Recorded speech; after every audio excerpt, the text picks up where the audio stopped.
Hello from the dark side of the library. This is Carrie. I'm back, and I'm here with my creepy co-host, Katie. Hooray! I'm glad you're back, finally! I have been moving back into my house after a remodel, and I don't know where 90% of my items or books are. Sad face. I know. And I gave away 7 crappy old bookcases, which was great, and people were glad to get them, and I think they're going to paint them or something. But I forgot to buy 7 new bookcases. Oh yeah, that's an essential thing in your house. I bought lots of books in the last 8 months, so now I need bookcase number 8 that I don't have. And then I've been traveling, which actually makes it hard to read because you're visiting people or people are visiting you and they won't shut up when I'm trying to read. Yes. Oh my goodness.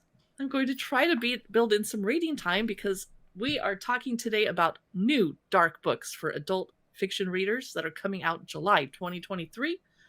And we're recording this halfway through the month, and so some of the books are already out. Yeah, it's true. We're a little behind, but it's okay. So, Katie, what's the first book you wanted to share with us today? It has a beautiful cover, of course. It's called Alchemy of a Blackbird.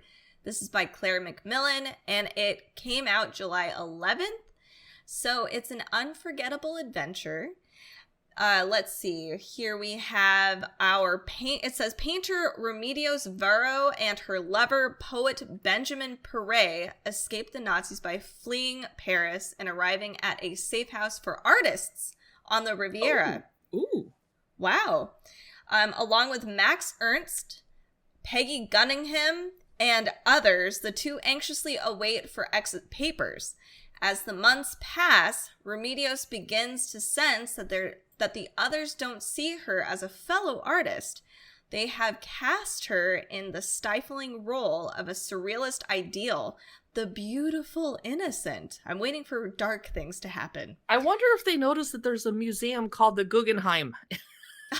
Any relation? Sorry, I totally messed that up. Guggenheim, yes. It's like she clearly knows something about art because it runs in her family, but whatevs. Right.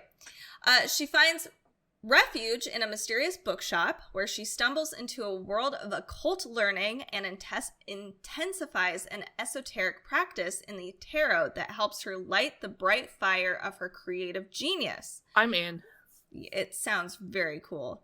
So when travel documents finally come through, Remedios and Benjamin flee to Mexico, where she is reunited with a friend and fellow painter, Leonora Carrington. Together, the women tap into their creativity, stake their independence, and each find their true loves. But it is the tarot that enables them to access the transcendent that lies on the other side of consciousness and become the truest surrealists of all. Ooh. Wow. Okay, I'm in. This sounds pretty much up my alley, too. So this is Alchemy of a Blackbird by Claire McMillan. I love that it's kind of a historical fiction, but it's based on real people. Whether or not they actually knew each other, who knows? Yeah. But it's kind of like magical realism, too. Wow. Yeah. What is next for you, Carrie? My first book today is a book of short stories by Paul Tremblay. He wrote The Pallbearers Club that came out last year, Cabin at the End of the World. He is a dark horror author, and the title is The Beast You Are.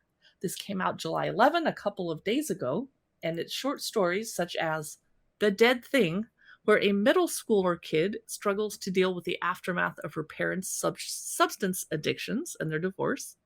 One day, her little brother claims he found a shoebox with the dead thing inside, and he won't show it to her, just like a little brother. And he won't let the box out of his sight. I totally want to read that story. There's a story called The Last Conversation, where a person wakes up in a sterile white room.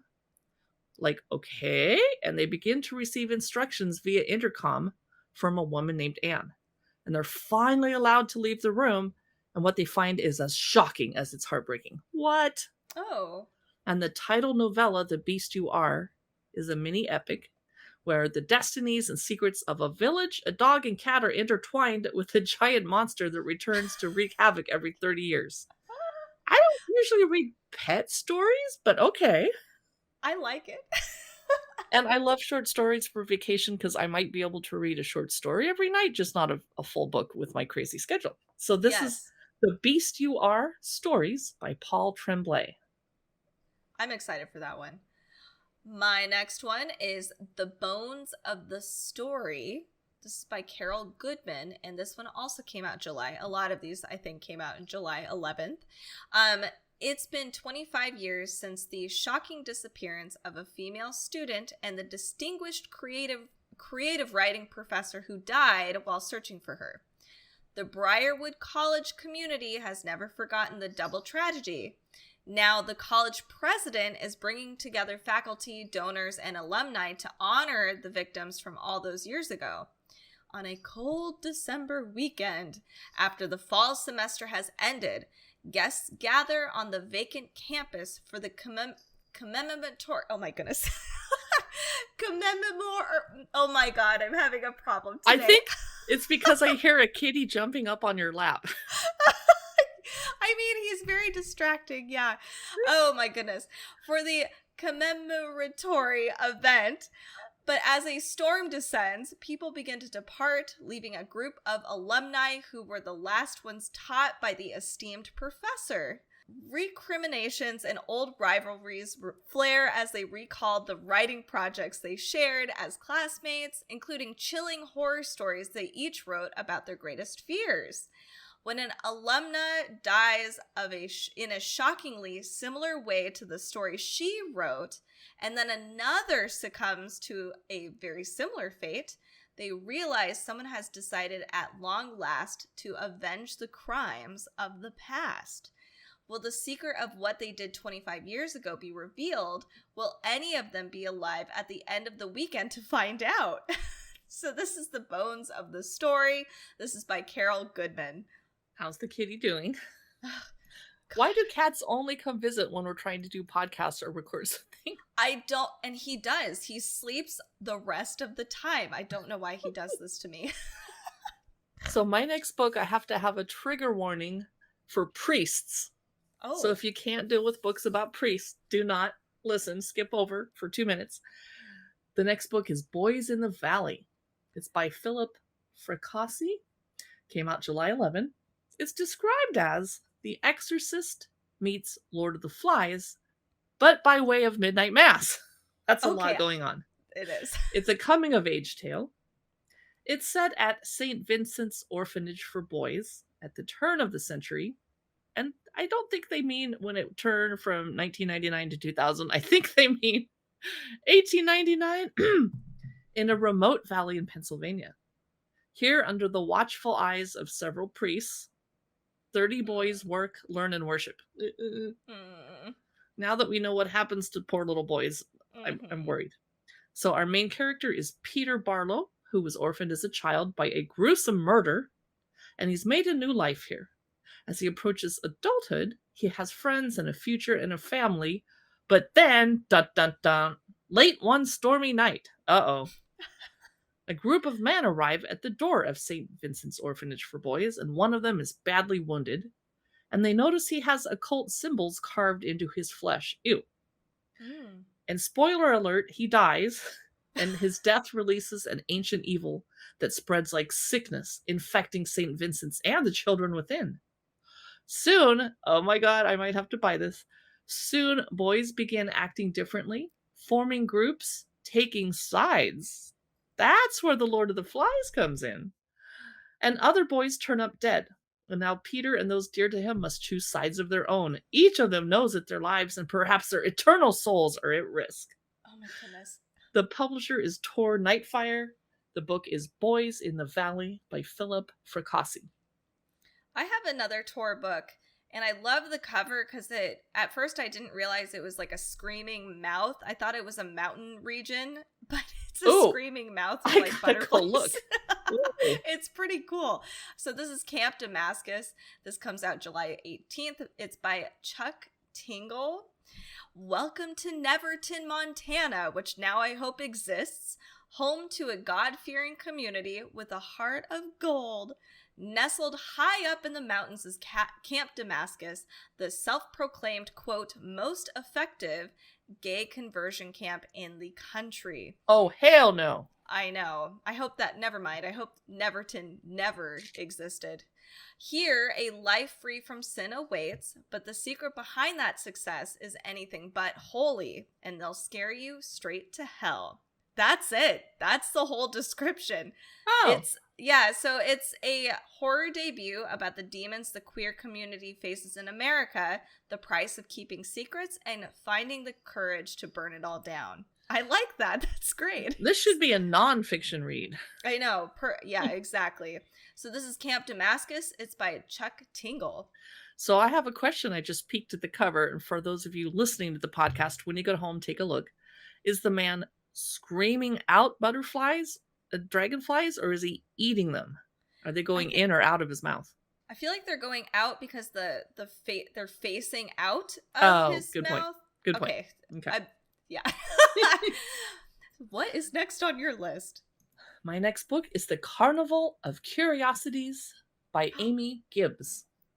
In Victorian London, which we love to read books about, where traveling sideshows are the very pinnacle of entertainment, true, there's no more coveted ticket than Ash and Pretorius's Carnival of Curiosity. Curiosities, plural. Each performance is a limited engagement, and London's elite boldly dare the dangerous streets of Southwark to witness the carnival's astounding assemblage of marvels. But for a select few, the real show begins behind the curtain. Oh. Rumors abound that the show's proprietor, Aurelius Ash, is more than an average magician. It's said that for the right price, he can make any wish come true. No one knows the truth of this claim better than Lucian the Lucifer, the carnival star attraction. He's born with the ability to create fire, and he's dazzled spectators since he was a boy. So then when Odilon Rose, one of the most notorious men in London, comes calling with a proposition regarding his young and beautiful charge, Charlotte, Ash is tempted to refuse. However, they find out that Rose holds a secret that threatens the security of the troop's most vulnerable members, and Ash has no choice, has to sign an insidious contract. So Lucian is drawn to Charlotte and her to him. This reminds me of the Night Circus with Marco and Celia. It's an attraction that spurs a perilous course of events, grave secrets, recovered horrors, and what it means to be a family. A vividly imagined spectacle. That is The Carnival of Curiosities. I probably can't resist it because it's Victorian London and a freak show, so I'm in. The publisher is Grand Central Publishing, and the author is Amiee Gibbs. I was going to say that book totally sounds down your alley. It does. This next book is called The Center.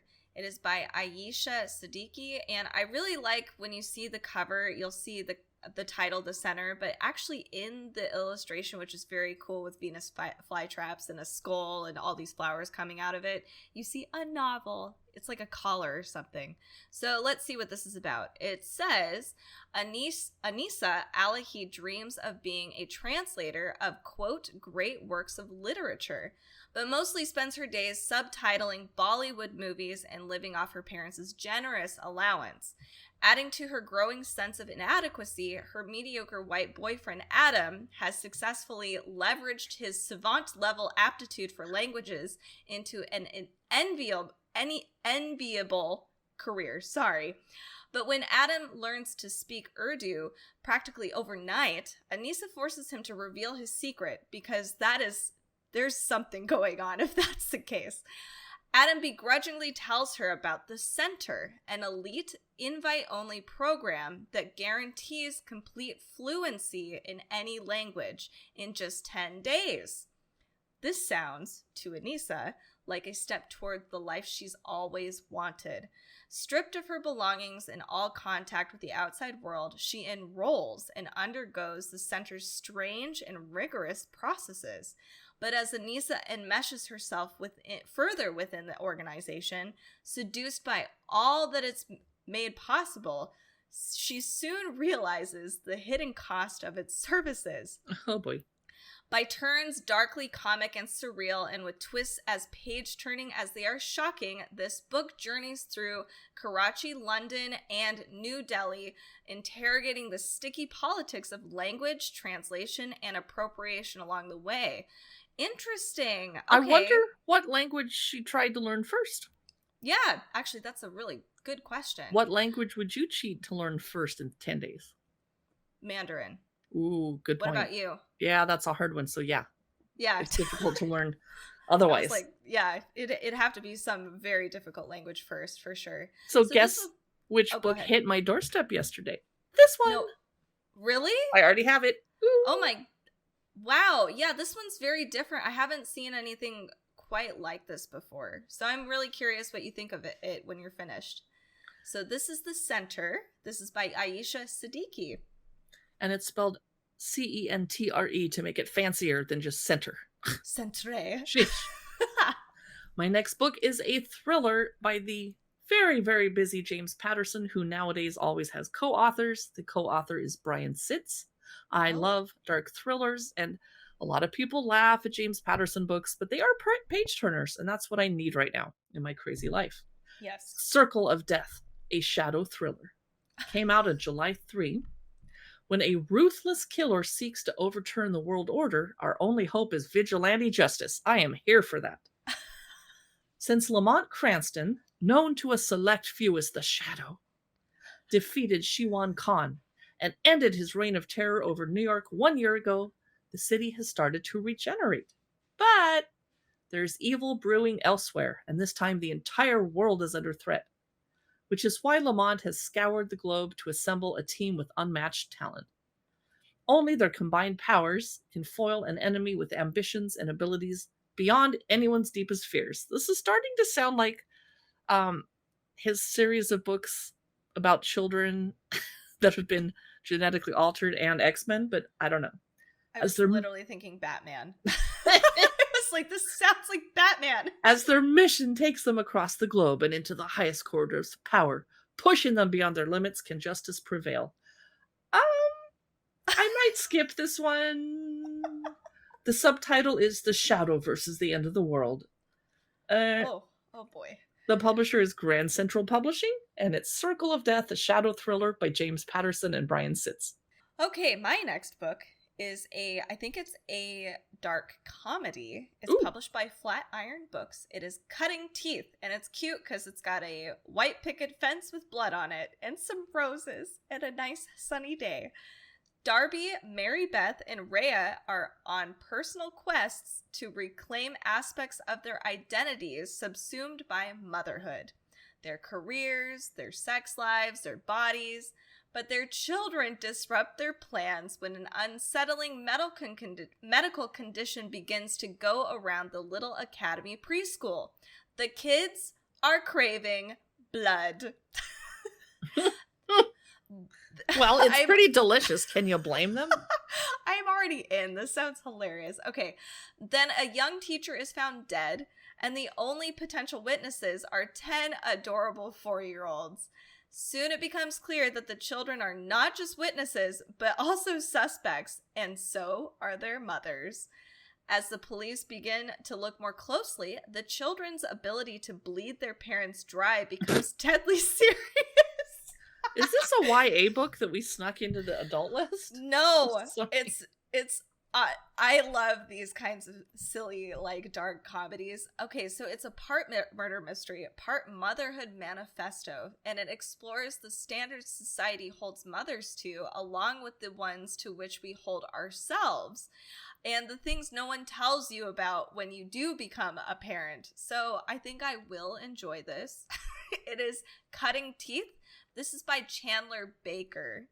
My next book is The Only Purple House in Town. I wish I had a purple house. Oh. The author is Anne Aguirre. So Iris Collins is the messy one in her family. Oh, it's like me. The Chaos Bunny, they call her. Now, her sisters are all wildly successful, but Iris can't balance her budget for a single month. It's no wonder she's in debt to her roommates. Then she suddenly, unexpectedly inherits a house from her great aunt. She has a plan to turn it into a B&B, but it fails, as most of her plans do.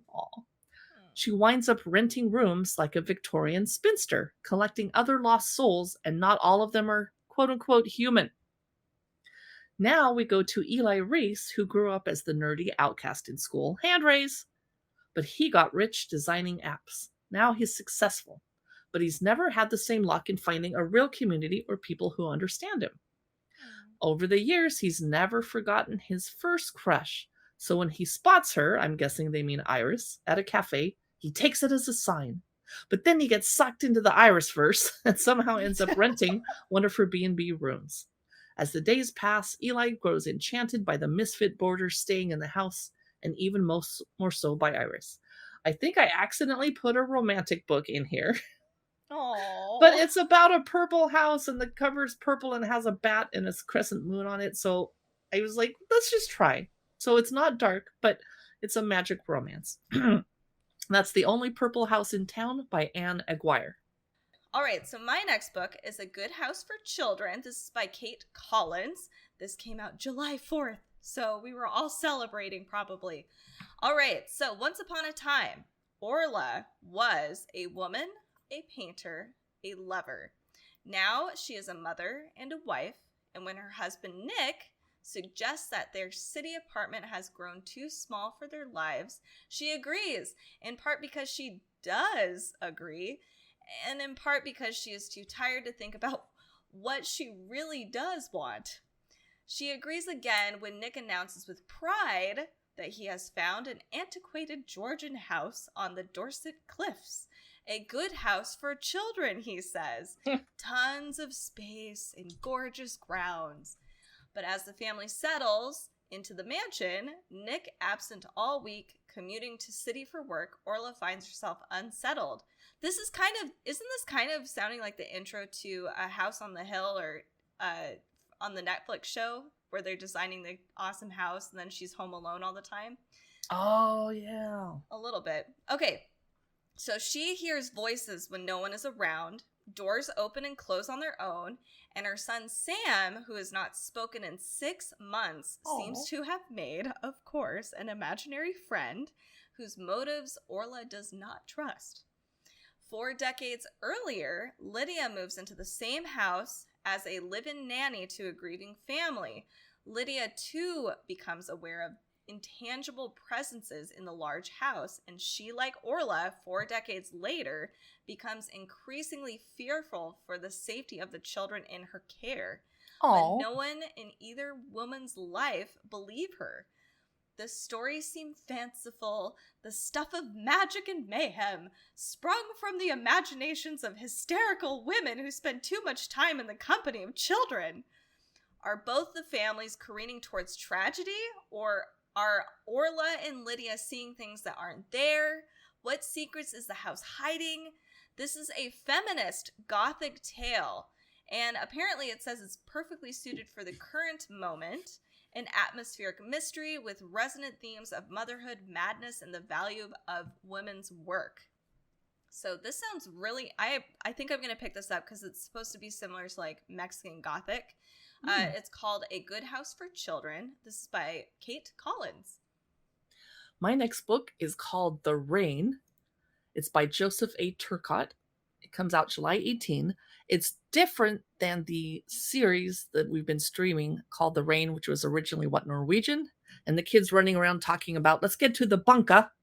They're always going to bunkas. And in that show, the rain is toxic, and if it touches you, you die, even if you get a drop on your boot. But this is different. The rain began 19 years ago, and it never stopped. Kind of sounds like California last winter. More than a foot of rain per day until almost the whole of North America was underwater. Those who survived the first year were forced to take drastic measures, and those who held to the veneer of civilization were few and far between. So 17-year-old Tanner grew up after the rain began. She and her adoptive caretaker, Russell, have long sought a fabled Colorado refuge, kind of like The Last of Us. A dream that has been kept them going through years of brutal trials as they try and stay a step ahead of the face eaters, people addicted to a mysterious drug that drives them to murder and cannibalism. This is going to be a great, cheerful summer beach read at a hotel. I can't wait. When the rain began, Rook Wallace was a meteorologist who joined a company called Jasper, that with a stupid name. Anyway, years after its emergency funding dried up, continues its stated mission to help survivors by maintaining a trade network among isolated island communities. Hey, I live on the top of a hill. My neighborhood would probably be an island by now. Mm. When Rook learns the insidious truth of what keeps the Jasper mission going, he has to risk everything that remains of his former life. So Tanner and Rook's stories are going to converge in time and geography, and readers are supposedly going to be thrilled by this literary post-apocalyptic tale. They are recommending it for fans of Station 11 and Bird Box. So I am in. I am buying The Rain. It's going to come out July 18, and the author is Joseph A. Turcott. And you're going to hear me clicking when I pre-order it. Woo! I think I'm going to have to get it too. Sounds really good. Cannibals. Yay! Cheerful. I'm getting a lot of motherhood books to this time. So my next book is also about scary motherhoodness. It is The Possibilities. It's by Yael Goldstein-Love, and it comes out July 25th. What if the life you didn't live was as real as the one you did? Hannah is having a bad day, a bad month, a bad year. That feels terrible to admit since her son Jack was born just 8 months ago, and she loves him more than anything.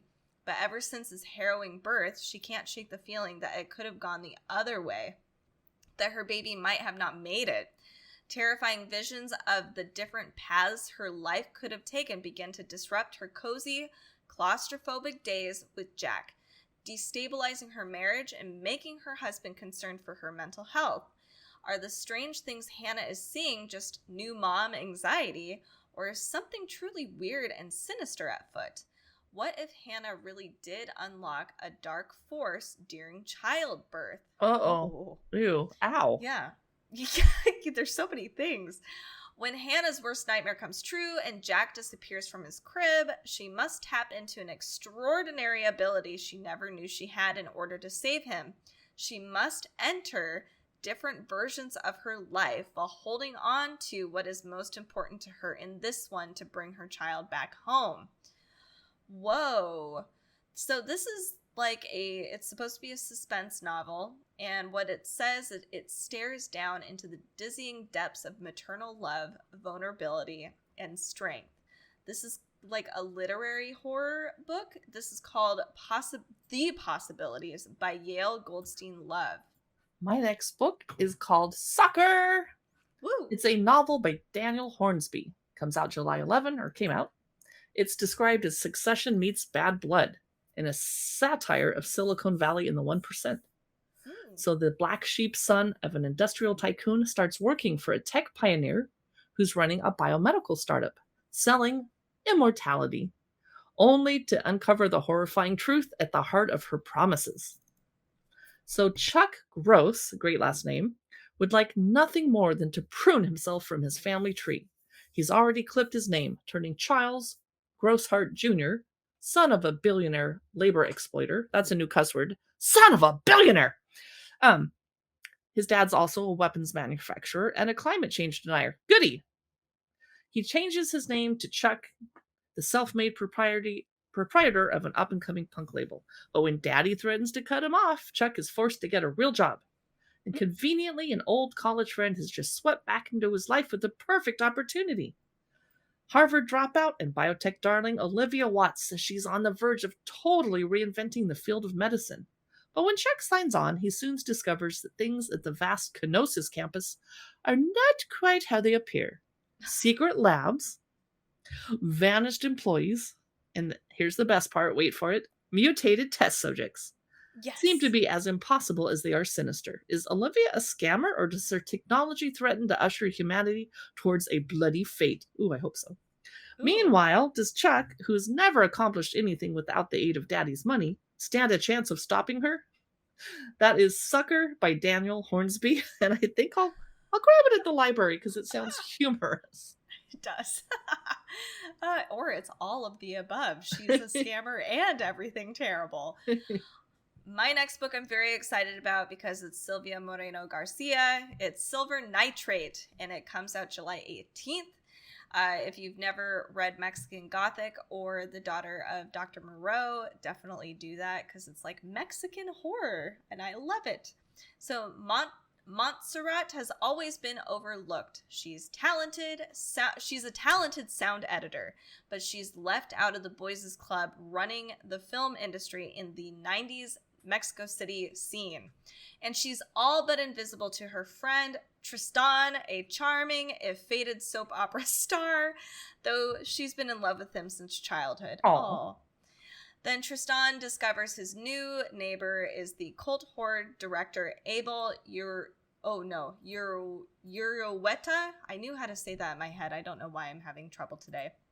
Anyway, then Tristan discovers his new neighbor is the cult horror director Abel Urueta, and the legendary Artur claims he can change their lives, even if his tale of a Nazi occultist imbuing magic into highly volatile silver nitrate stock sounds like sheer fantasy. The magic film was never finished, which is why Urueta swears his career vanished overnight. He's cursed! Now the director wants Montserrat and Tristan to help him shoot the missing scene and lift the curse, but she soon notices a dark presence following her, and Tristan begins seeing the ghost of his ex-girlfriend. As they work together to unravel the mystery of the film and the obscure occultist who once roamed their city, Montserrat and Tristan may find that sorcerers and magic are not only the stuff of movies. This is Silver Nitrate. This is by Silvia Moreno-Garcia. This sounds a little different than what she's done before, a little more contemporary, I think. Yeah. I'm kind of digging it. What is next on your list? The Weaver and the Witch Queen. It comes out July 25. It's by Genevieve Gornichek. The lives of two women, one who's desperate to save her missing sister, the other is a witch destined to become the Queen of Norway, intertwine in a spellbinding novel of Viking Age history and myth. The author previously wrote The Witch's Heart, but I don't think this is a sequel. So Oddny and Gunhild meet as children in 10th century Norway, and they could not be more different. Oddny hopes for a quiet life where Gunhild burns for power and longs to escape her cruel mother. But after a visiting wise woman makes an ominous prophecy that involves Oddny, her sister Signy, and Gunhild, the three girls take a blood oath to help one another always. That's nice. Aww. So Oddny's farm is destroyed, and Signy is kidnapped by Viking raiders. So Oddny is set adrift from the life she imagined, but she's determined to save her sister, even though she's kind of irresistibly drawn to one of the raiders who participated in the attack. Well, Vikings are kind of sexy. I mean, it's hard not to. And in the far north, Gunhild, who fled her home years ago to learn the ways of a witch, is surprised to find that her destiny seems to be linked with that of the formidable King Eirik, heir apparent to the ruler of all 10th century Norway. So the bonds that hold the women together, emotional and enchanted, are strong, and they find their way back to each other, but their bonds will be tested in ways they never could have foreseen in a novel of magic, history, and sworn sisterhood. So not the darkest book ever, but it's about a witch and Vikings. I'm in. Yeah. That's The Weaver and the Witch Queen by Genevieve Gornichek. My next book sounded like a YA book, and I checked, and it's not, I think. It is called The St. Ambrose School for Girls. It came out July 11th, and it's by Jessica Ward, and her name is familiar. This is like The Secret History meets The Heathers, and I love The Heathers, so I might have to pick this up because it might be just as petty as The Heathers. So when Sarah Taylor arrives at the exclusive St. Ambrose school, she's carrying more baggage than just what fits in her suitcase. She knows she's not like the other girls. If the shabby, all-black, non-designer clothes don't give that away, the bottle of lithium hidden in her desk drawer sure does. Why is there lithium in there? St. Ambrose's queen bee, Greta Stanhope, picks Sarah as a target from day one, and the most popular, powerful, horrible girl at school is relentless in making sure Sarah knows what the pecking order is. Thankfully, Sarah makes an ally out of her roommate, Ellen, quote, Stratsberry, a cigarette-huffing, devil-may-care athlete who takes no bullshit.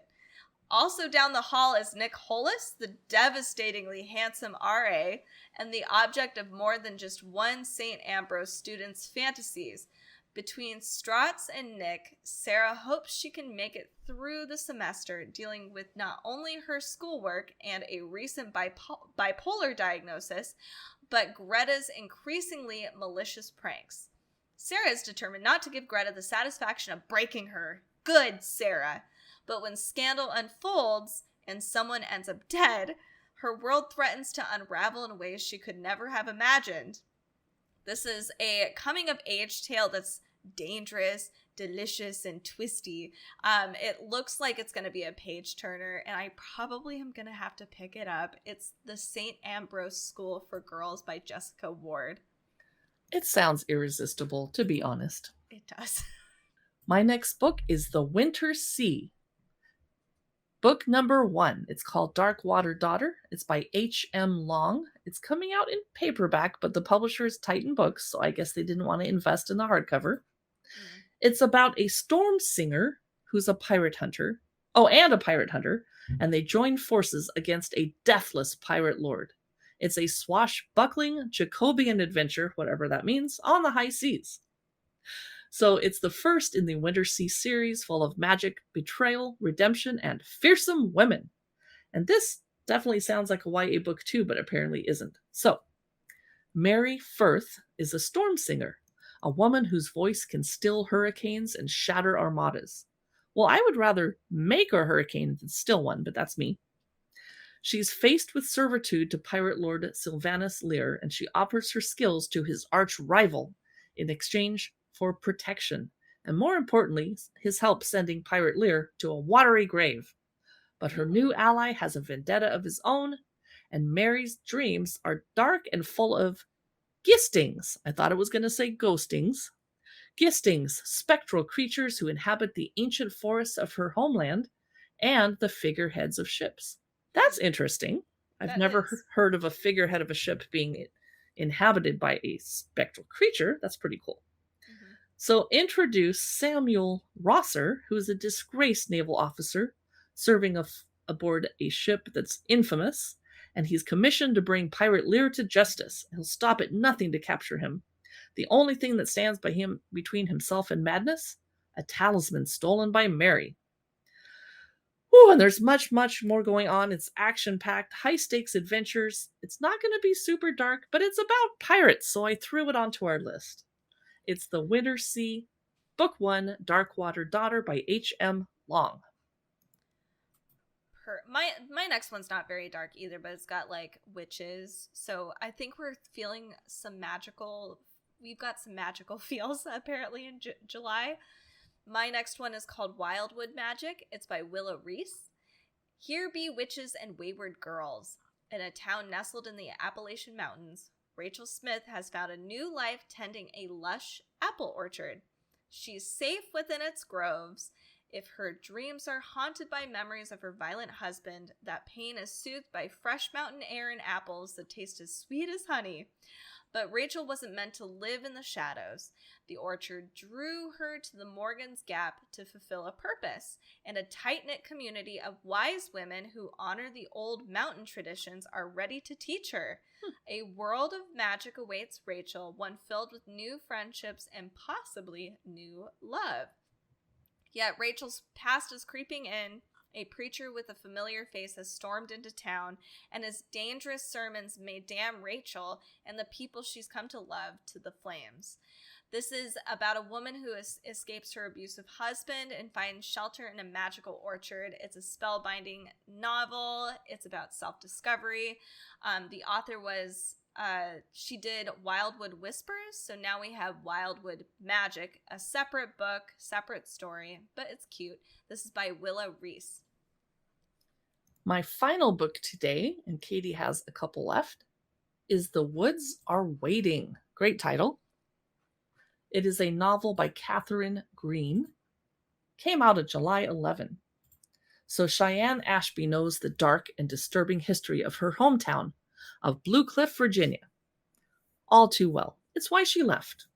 Growing up deep within the woods with her eccentric mother, Constance. Hey, my mother's first name was Constance. Really? I Yep. didn't know that. Oh. She was raised on the unusual customs and generational superstitions linked to the local legend of an evil entity that haunts the forest. It me. No, just kidding. 5 years ago, the bodies of 3 children were found in the woods. It was a man, not a mythical beast, named Jasper Clinton who was convicted of these heinous crimes. For 5 years, the town breathed just a bit easier with a real life monster behind bars. But there's always a but. Another child goes missing, and Cheyenne and Natalie are determined to discover the truth and uncover the town's dangerous secrets rooted in its terrifying past. The two women have to confront the reality of the superstitions they always believed in and their town's complicated connection with who or what lives in the woods. I love this. This is going to be a perfect autumn read. I'm going to buy it and set it aside for like October 1st. It's The Woods Are Waiting by Katherine Greene.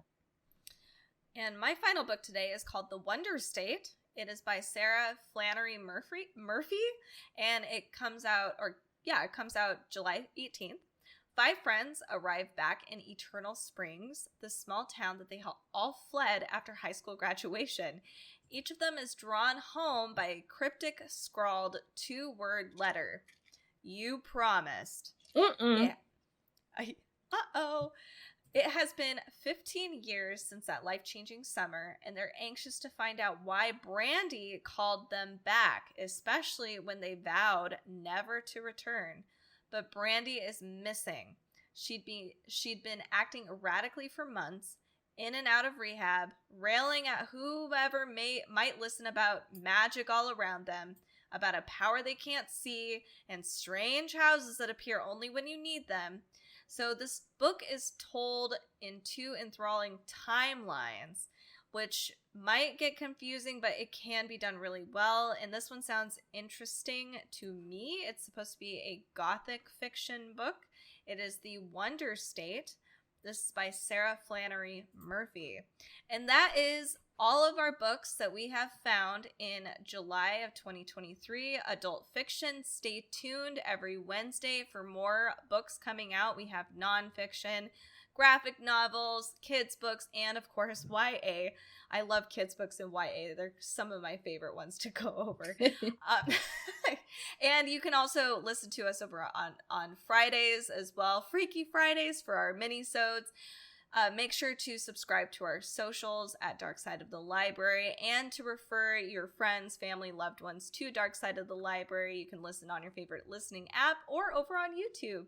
Thank you so much for listening. Have a creeptastic rest of your week. Bye.